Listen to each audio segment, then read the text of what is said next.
السلام عليكم ورحمة الله وبركاته. نحمده ونصلي على رسوله الكريم. أما بعد فقد قال الله تعالى: ثم لتسألن يومئذ عن النعيم. صدق الله العظيم. ډیرو قدرمنو حاضرینو د اسلامي امارت قدرمنو مشرانو درسانه او استادو هغه ځوانانو چې په کانکور ازموینه کې مخکښ راغلي دي، د هغوی والدینو، د هغوی خپلوانو، د هغوی دوستانو، نن د خوشحالۍ ورځ ده چې الحمدلله د کانکور ازموینه په ښې طریقې سره، شفافې طریقې سره سر ته رسېدلې ده. زموږ ځوانان مطمئن دي، زموږ ولس مطمئن دی، او په هغې کې 10 مخکښ ځوانان چې ښې نمرې لري هغوی دپاره مجلس نیول شوی د دوی د تشویق او د ترغیب دپاره. د ازموینو ملي اداره د ټول ولس د خدمت دپاره مصروف کار ده. د ولس د وړاندې دا 10 ځوانان چې ناست دي دا د ولس بچي دي. 15 په دیني علومو کې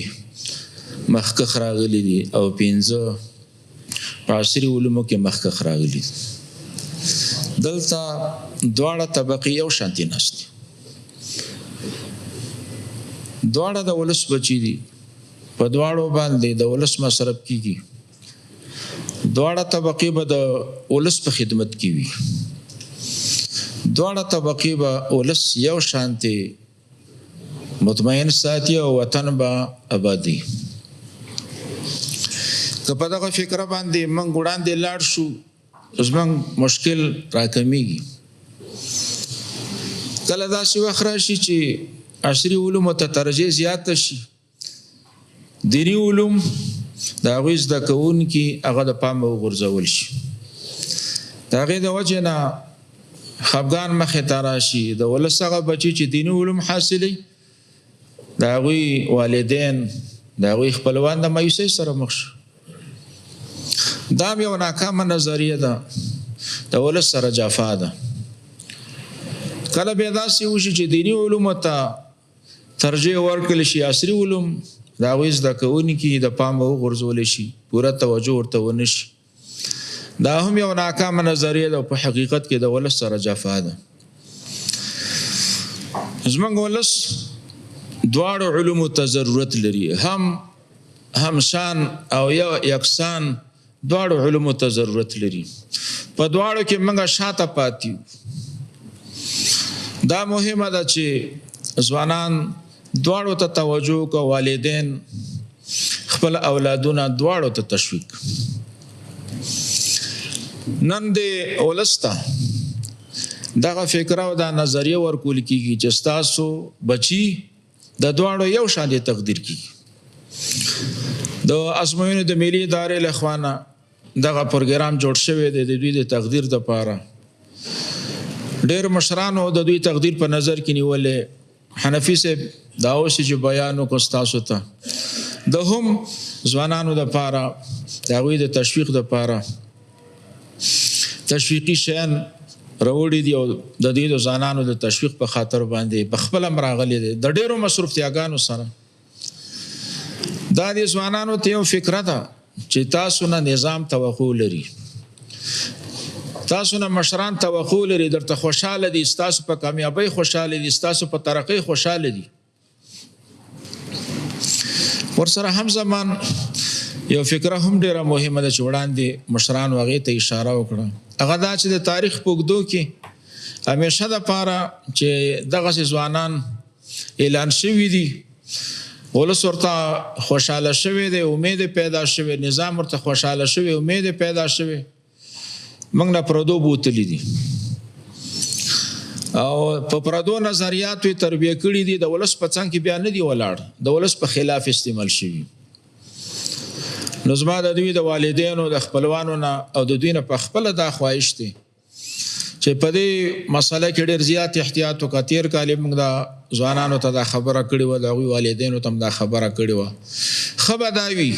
چې د دې نظام د سرپرستۍ لاندې دوی زده کړې وکړي، د ولس په ګټه وکړه، د وطن په ګټه وکړه. په اسلامي افغاني نظریه باندې دوی مخې ته لاړ شي که عصري علوم لولي که دیني علوم لولي خو د ولس په څنګ کې ودرېږي د خپل وطن په څنګ کې ودرېږي د خپل دین په څنګ کې ودرېږي داسې نه چې والدین تشویق شي او لارې نه اولادونو له اجازه ورکړو بهر ته لاړ شي او یا دوی ته مثلا یو څوک ترغیب ورکړه او دوی والدین په دې باندې مجبوره کړه چې دوی ته اجازه وکړو بهر ته لاړ شي تر کومه حده پورې چې په افغانستان کې د دوی خدمت کیږي او دوی ته د زده کړو فرصتونه برابرېږي نو نظام ورته تیار دی او دا غینه اخواته چې بهر ته ضرورت شي د نظام د سرپرستی لاندې د نظام په مشوره باندې چې لاړ شي نو دا بخوي الحمدلله اسلامي امارات ته متحد دی ډیرو مشرانو رابطه کړې و چې موږ د ځوانانو اکرام کوو وړاندې داسې